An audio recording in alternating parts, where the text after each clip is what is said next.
Here is a thought that may feel overwhelming once you truly sit with it.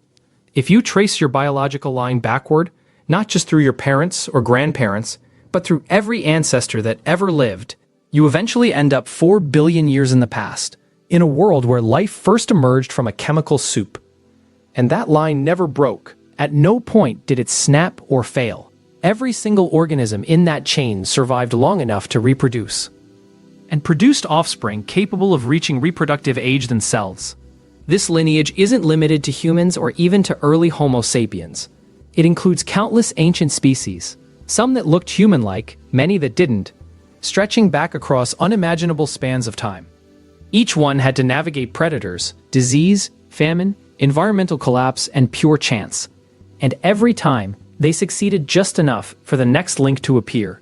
If that doesn't make your head spin, it likely means you haven't reflected on it deeply. Because for every unbroken chain that eventually led to someone alive today, there were billions of others that ended abruptly. A single missed opportunity to reproduce, a single accident in the wrong moment, and that line vanished forever. No descendants, no future species, nothing. Even your own existence depended on impossible timing. Across 4 billion years, if just one individual in your direct line had died before reproducing, whether due to a random accident, a slight ecological shift, or simply being in the wrong place at the wrong time, you would not be here in 2025. Your entire branch of life would have disappeared before it ever had a chance to become you. This isn't limited only to individuals. When a species dies out, it wipes away every potential species that could have evolved from it millions of years later. One extinction event erases entire hypothetical futures. That is the magnitude of what survival and reproduction truly represent in biological terms. Culturally, we are free to choose any purpose we want. You might aim to excel in science, or become deeply spiritual, or create meaningful art, build a career, dedicate your life to kindness, or commit yourself to helping others. These are all meaningful and valid paths. But beneath any personal choice, there are two goals that biology assigns to every living organism automatically: survive and reproduce. If any one individual opts out of these two, the species continues largely unaffected. Every day, people choose not to have children. Every day, thousands of lives end for a wide range of reasons. Yet as long as these choices remain limited in scale, the species itself remains stable. Humanity does not collapse because one person steps away from the biological script. Our survival depends on the collective continuation of the chain, not on the actions of any single link.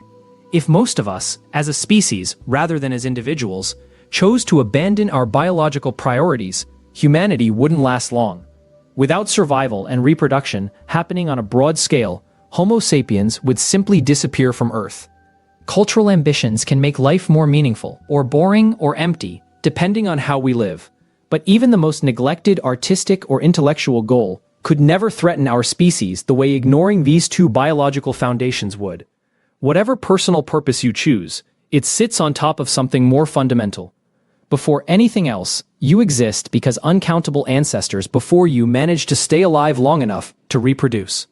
That unbroken chain stretches all the way back across 4 billion years. Every choice you make today still feeds into the direction of that lineage, whether it continues or whether it ends with you. Think about what it means if your life ends before you have children, and you have no siblings who continue your branch. In that case, you wouldn't simply be making a personal choice.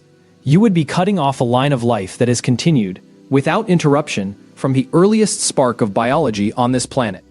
4 billion years of continuity would stop at your generation. It's a heavy thing to consider, and most people never think about it. Terms like survival instinct or reproductive instinct can sometimes mislead us.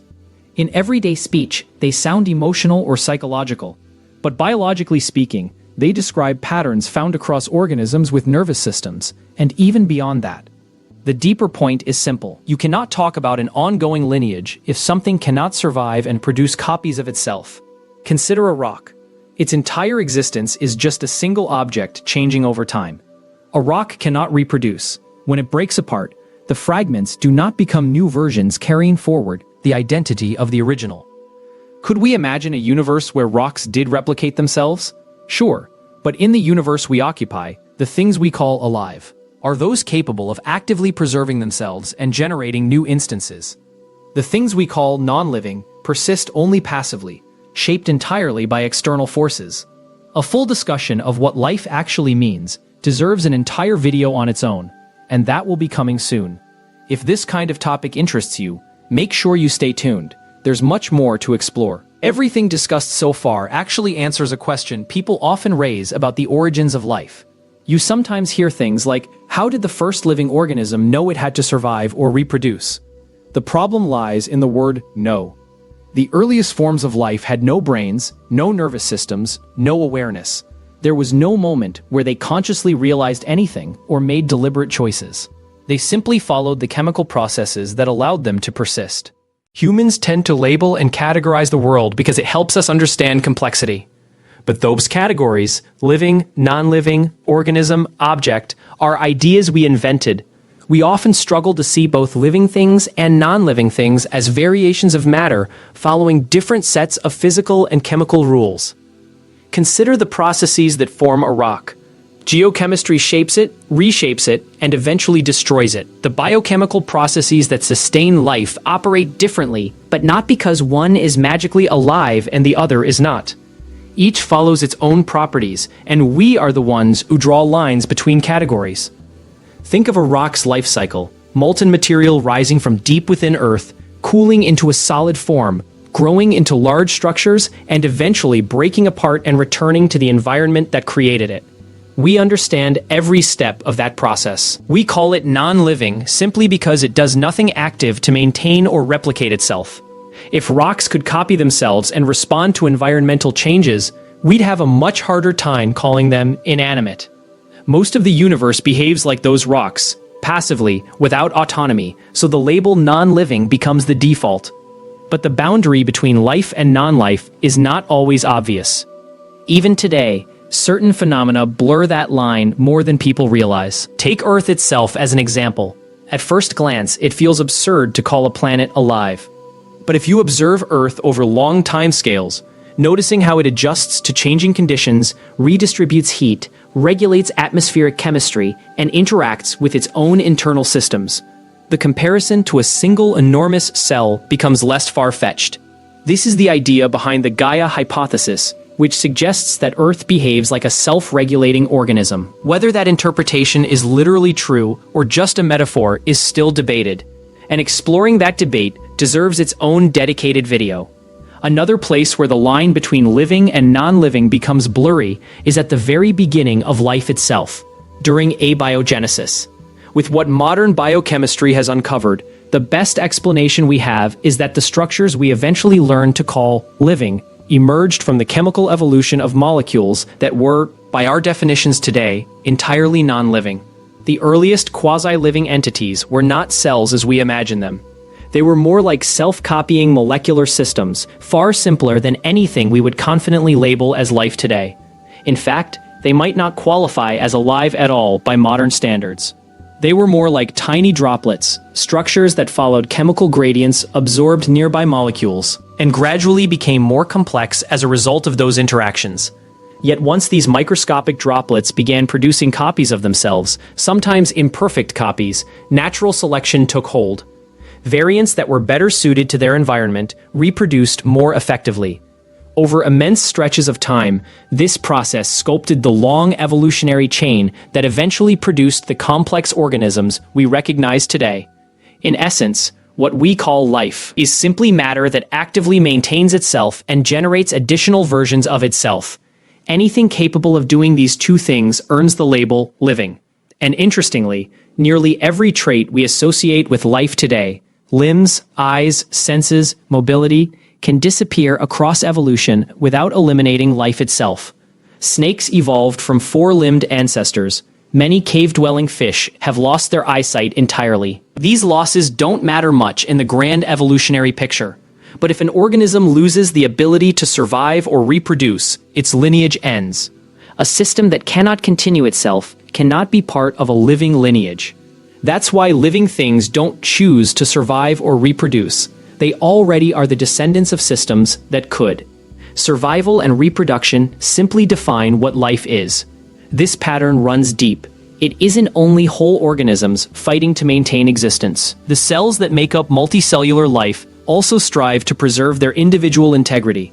Under normal circumstances, they cooperate within a larger whole. But when the biochemistry that coordinates them breaks down, some cells begin replicating uncontrollably. They stop obeying the organism's internal rules and pursue their own persistence instead. We call that process cancer. In many ways, cancer is not just a disease. It is a small group of cells declaring independence and trying to maintain their own existence at the expense of the larger organism. We can also see this drive for self-preservation operating at the level of social groups. Many human conflicts throughout history have stemmed from our tendency to see another group as a threat to our own existence. Yet if we step back and look at the modern world objectively, there are very few outside forces truly capable of wiping us out. Still, that deep-seated fear pushes us into destructive patterns.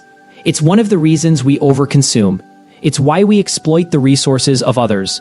It's why we marginalize groups we label as outsiders. And it's why we build socioeconomic systems that allow us to rationalize these actions by placing the blame on biological impulses. In reality, our civilization likely has the capacity to rise far above this primitive survival mindset if we choose to. This instinct runs deeper than culture or politics. It is embedded in the nervous systems of countless species, from the simplest organisms to the most complex brains. Consider the survival drive alone. A small worm species called Caenorhabditis elegans has just 302 neurons. For comparison, the human brain contains about 86 billion neurons and roughly the same number of glial cells. Because of its simplicity, studying this worm allows researchers to uncover insights about far more complex brains. In one experiment, scientists tracked how the worm decided whether to search for food or remain still, choices that determine its survival. Despite sounding simple, this is the worm's most fundamental decision, to seek nutrients or conserve energy. The study revealed that a single neuron, known as NSM, plays a central role. When NSM fires, the worm begins searching for food. When it doesn't, the worm stays in place. Researchers then built an AI system capable of monitoring this neuron and a few others involved in the process. By analyzing their activity, the system could predict the worm's behavior before the worm even moved, with around 95% accuracy. Earlier research showed similar patterns in humans. By observing neural activity, scientists were able to predict a person's choice moments before the individual became consciously aware of making it. This raises profound questions about free will in both humans and other animals. Do findings like these reduce us to nothing more than survival and reproduction machines? Or is there something beyond these biological foundations, something that emerges from consciousness, culture, or self-reflection? We'll explore each of these questions in future videos. Thank you for watching and for exploring these ideas with me. If you'd like to dive deeper into the science of life, consciousness, and evolution, make sure to subscribe and turn on notifications so you don't miss the next episode.